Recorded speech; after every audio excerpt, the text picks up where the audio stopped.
Guys, welcome back once again. My name is Sahil, and today's video is all about that one single thing that I think is the biggest benefit of this Canadian PR. Now, a lot of people discuss this thing with me that Sahil, okay, you've been in Canada for over around 4 years now, and I'm not that old as a PR or as a citizen, and I'm not too fresh as well. I'm right in the middle spot, and it's been a couple of years. I've dealt with a lot of immigrants as well because of my profession. Don't get me wrong, I love Canada, and people do often get confused that thing, okay, now you're an immigration consultant and you obviously will talk good about Canada. Well, if you've seen other of my videos, I normally am not into talking all fancy things or positive things. I tend to share the practicality and the reality of life in Canada as well. If you look at the other videos that I shared, I talk about the reasons why not to come to Canada as well, right? So for me and for this channel, I think it's the best approach is to share the truth and the reality of life here in Canada. In that ways, people are smart enough to take their respective decisions and informed decisions. With that thought, I went into thinking that, okay, if I had to summarize my coming to Canada in just one thought, what would that be? So that gave me an answer that a better future for my kid is the one single biggest benefit that I can draw. I came to Canada, went through a lot of tussles, right? I had my own share of struggles as well. I've seen the lowest point of my life. I've seen the lowest bank balances I've ever had in my life. That's a story for some other day. Apart from the fact that Canada can give you security, safety, good life, lifestyle, whatsoever, right? The fancy things and stuff. You could also miss certain things, but I think the biggest benefit driver out of this whole journey would be my son, and there are 7 reasons why I think my son uh, is benefiting or would get benefited from this Canadian journey, or anybody's children would get the benefit. First, I think in terms of education, your children will not face any stress. So Canadian education, because I come from an Indian education background, right? So we've been always taught to study under pressure, performances, assignments, and then homeworks and holiday homeworks whatsoever. I don't think children here in Canada have to undergo that amount of stress. um, the learning pace in the class, and the levels of learning and the style of teaching is way different than the Indian styles and the standards, right? I think in Canada, life for students is much more stress free. The second reason I think is that children can live a life without competition.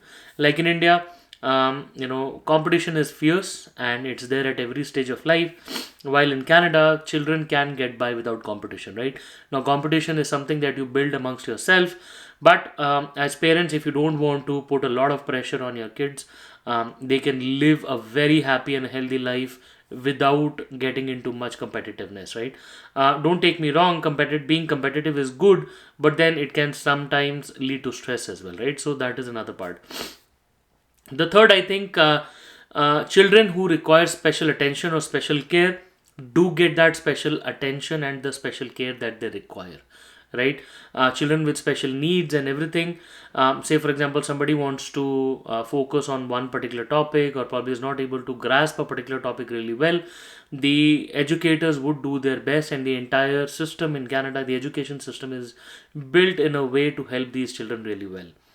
Apart from education, I think the children get to be independent and self-reliant.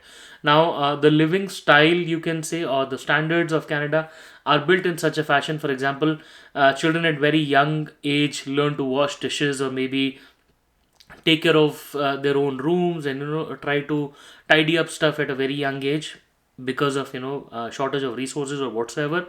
But children do tend to learn being self-reliant and independent at a very young age, which entirely helps them in the future, right? Because they have to live here, or wherever they go, they don't really have to rely on external resources a lot, so that really helps them in getting a better future. I think the next would be having a career apart from just being engineers or doctors, because where I come from, life of engineers, doctors, or only trained professionals is considered to be good. That to a very limited set of trained professionals. But in Canada, you could be anybody, right? From being a carpenter to a plumber to an artist, IT professional whatsoever, life can be good. You can earn good amount of monies, and you can have a good life. Just about my neighbor who just lives next door, he's an electrician in a factory, and don't get me wrong, he's earning almost 300,000 in a year. That's huge amount of money, and people don't get to earn that kind of money in India, at least. That's as far as I know.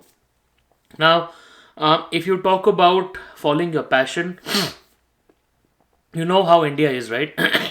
um, if anybody wants to be a photographer or an artist or a designer or whatsoever, the Indian ecosystem is not built in a fashion where they promote such choice of passions, right? So musicians and everything, although nowadays a lot of people are coming up, but that comes with a lot of peer pressure and probably revolting in families whatsoever. But still, in Canada, it's been going on for ages, and now also children have the benefit, and not only the benefit, they get all the training and the support that they require from the government and the friends and families and the ecosystem, right? So in Canada, children get to enjoy that luxury really well. Last but not the least, I think children here are safe with three aspects. One would be free education, free medical, and then safety of their future in terms of employment insurances, old age pension plans, CPPs whatsoever. They are safe. So technically, all they need to do is take care of their housing, which normally parents do leave behind. They always pass on their earned assets whatsoever, and then they only need to take care of their the bread and butter, right? So they have to be responsible enough to take care of their upbringing, and then just take care of their housing, and then they can lead a good and a decent amount of life. So basically, second generation. So it might be hard for the first generation of immigrants to actually build their wealth and legacy whatsoever, but once it gets passed on to the second generation, I personally believe that the second generations, if they're responsible, can lead a very good and a comfortable life. Every person is obviously allowed to have a difference of opinion, and I'm sure a lot of people would have that after watching this video, but these are my opinions, right? This is my thought, and I personally think that yes, this is one of the biggest benefits that the second generations or your kids or children can derive. And people who are coming from developing nations, from India, Pakistan, Bangladesh, can definitely correlate what kind of life do we have back home in terms of stress, pressure, passion whatsoever, and earning whatsoever, and here how and what kind of a life can your kids actually get, right? So that's the whole difference that is there for children to note. Guys, I hope my review as a Canadian PR, an immigrant in a country, is helping you gain more vision and perspective. If you have anything else to discuss, I am an immigration consultant. I practice my profession here. I help people come to Canada. And if you have anything to discuss your particular case, feel free to drop a line. Feel free to book a consultation, and I would be more than happy to speak with you. Once again, wish you all the best, and I really hope to see you soon in Canada. All the best.